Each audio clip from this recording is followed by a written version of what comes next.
সন্তান বাবা মায়ের সবচেয়ে বড় নিয়ামত। ইসলামে সন্তানের জন্য দোয়া করার অনেক নির্দেশনা আছে।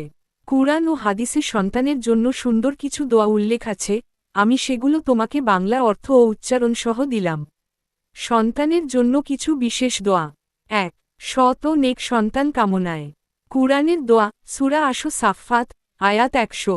আরবি উচ্চারণ, রব্বি হাবলি মিনাস-সালিহিন। অর্থ, হে আমার প্রতিপালক, আমাকে নেক সন্তান দান কর। ২. সন্তানকে চোখের শীতলতা বানানোর দোয়া। কুরআনের দোয়া, সূরা আল ফুরকান, আয়াত ৭৪।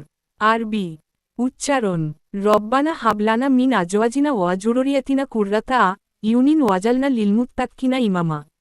অর্থ, হে আমাদের প্রতিপালক, আমাদের স্ত্রী ও সন্তানদেরকে আমাদের চোখের শীতলতা বানাও এবং আমাদের মুত্তাকিদের নেতা কর। ৩. সন্তানের ঈমান ও নিরাপত্তার জন্য দোয়া। আরবি উচ্চারণ, আল্লাহুম্মা হিফাজলি আওলাদি ওয়া বারিক লাহুম ওয়াজালহুম মিন আহলিস-সালাহি ওয়াত-তাকওয়া।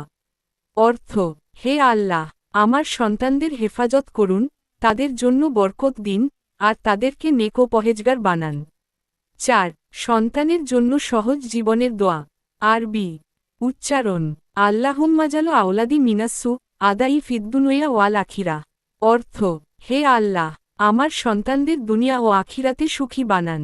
তুমি চাইলে প্রতিদিন নামাজ শেষে এই দোয়াগুলো নিজের ভাষায়ও আল্লাহকে বলতে পারো, কারণ আল্লাহ তোমার মনের কথাই সবচেয়ে ভালো জানেন।